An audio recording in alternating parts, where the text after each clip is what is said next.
안녕하세요, 여러분. 배가 부른데도 계속 먹고 싶은 충동을 느껴본 적 있나요? 분명히 충분히 먹었는데도 뇌는 여전히 더 먹어야 해 라고 신호를 보내는 상황 말이에요. 오늘은 이 신비로운 현상 뒤에 숨어있는 과학적 비밀을 파헤쳐 보겠습니다. 바로 렙틴이라는 호르몬 이야기입니다. 1부, 렙틴이란 무엇인가? 먼저 렙틴이 무엇인지 알아보겠습니다. 렙틴을 이해하는 가장 쉬운 방법은 우리 몸을 하나의 스마트한 집으로 생각해보는 것입니다. 집에는 연료 탱크가 있죠. 바로 지방세포입니다. 그리고 이 연료 탱크에는 특별한 센서가 달려있어요. 연료가 얼마나 차있는지 24시간 내내 측정하는 센서 말이에요. 바로 그 센서가 렙틴입니다. 렙틴은 우리 몸의 지방세포에서 만들어지는 작은 신호 분자예요. 지방이 많이 쌓일수록 렙틴도 더 많이 만들어집니다.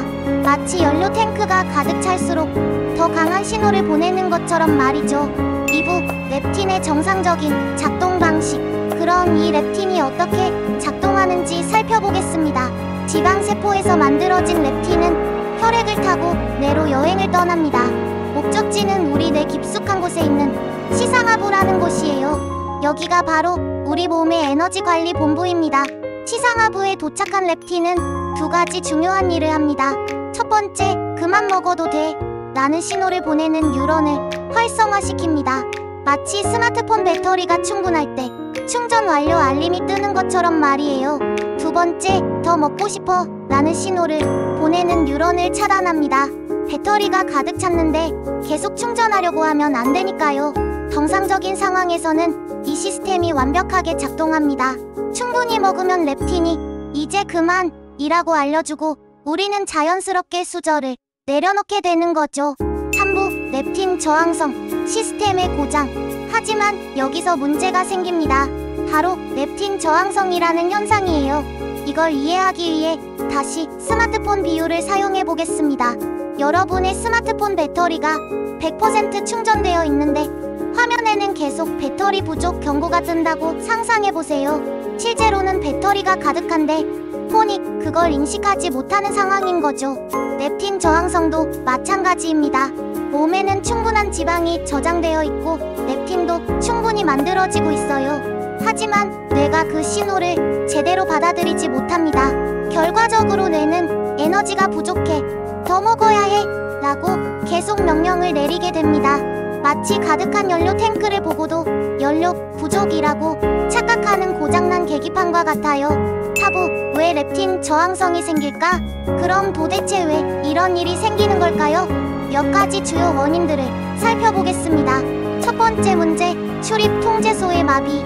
렙틴이 뇌로 들어가려면 혈내장벽이라는 특별한 관문을 통과해야 합니다. 이곳에는 렙틴 전용 출입구가 있어요. 하지만 렙틴이 너무 많아지면 이 출입구가 포화됩니다. 마치 지하철 러시아워 때 개찰구가 밀려서 사람들이 제대로 들어가지 못하는 것처럼 말이에요.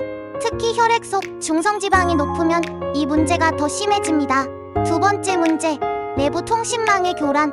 렙틴이 뇌에 들어가도 문제는 끝나지 않습니다. 뇌세포 내부에서도 신호 전달에 문제가 생길 수 있어요. 계속 높은 렙틴에 노출되면 세포는 이제 그만 이라며 방어 시스템을 가동합니다. SOCS3이나 PTPAB 같은 브레이크 단백질들이 활성화되어서 렙틴의 신호를 차단해버리는 거예요. 마치 너무 시끄러운 알람에 질려서 알람을 꺼버리는 것과 같습니다. 세 번째 문제, 뇌의 염증. 가장 심각한 문제는 뇌 자체에 생기는 만성 염증입니다. 지속적인 나쁜 식습관, 스트레스, 수면 부족 등이 뇌에 미세한 염증을 일으켜요. 이 염증은 렙틴 신호를 처리하는 뇌세포들을 손상시킵니다. 마치 컴퓨터에 바이러스가 들어가서 정상적인 프로그램 실행을 방해하는 것과 같아요. 5부, 실생활에 미치는 영향. 렙틴 저항성이 우리 일상에 어떤 영향을 미치는지 살펴보겠습니다. 가장 직접적인 영향은 당연히 끝없는 식욕입니다. 충분히 먹었는데도 계속 뭔가 허전한 느낌, 특히 달콤하고 기름진 음식에 대한 강한 갈망을 느끼게 됩니다. 하지만 문제는 여기서 끝나지 않아요. 렙틴은 단순히 식욕만 조절하는 게 아니거든요. 혈당 조절에도 관여하기 때문에 렙틴 저항성은 당뇨병 위험을 높입니다.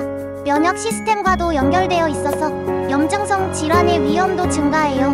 심지어 뇌 건강에도 영향을 미쳐서 알츠하이머나 파킨슨병 같은 신경퇴행성 질환과도 관련이 있다는 연구 결과들이 나오고 있습니다. 즉, 렙틴 저항성은 단순한 다이어트 문제가 아니라 전신 건강에 영향을 미치는 복합적인 대사장애인 거예요. 6구, 희망은 있다. 해결의 실마리. 그럼 이 문제를 해결할 방법은 없을까요? 다행히 희망은 있습니다.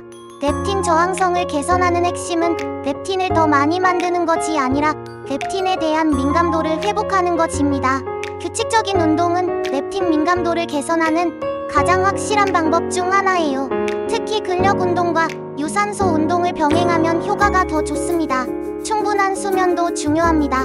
수면 부족은 렙틴 수치를 떨어뜨리고 저항성을 악화시키거든요. 항염증 식단도 도움이 됩니다. 가공식품을 줄이고 오메가3 지방산이 풍부한 생선, 항산화 물질이 많은 채소와 과일을 충분히 섭취하는 거죠. 그리고 무엇보다 중요한 건 인내심입니다. 렙틴 저항성은 하루아침에 생긴 것도 아니고 하루아침에 해결되는 것도 아니에요. 꾸준한 생활 습관 개선을 통해 점진적으로 회복할 수 있습니다. 마무리. 오늘 우리는 렙틴이라는 작지만 강력한 호르몬의 세계를 탐험해봤습니다. 배가 부른데도 계속 먹고 싶다는 감정이 단순한 의지력 부족이 아니라 복잡한 생물학적 메커니즘의 결과라는 걸 이해하셨을 거예요. 이 영상이 여러분 자신을 좀 더 이해하고 용서하는 데 도움이 되길 바랍니다. 그리고 더 나아가 건강한 변화를 위한 첫걸음이 되길 바라고요. 다음 영상에서는 렙틴 민감도를 개선하는 구체적인 실천 방법들을 더 자세히 다뤄보겠습니다. 오늘 영상이 도움이 되셨다면 좋아요, 구독 버튼을 눌러주세요. 여러분의 건강한 변화를 응원합니다.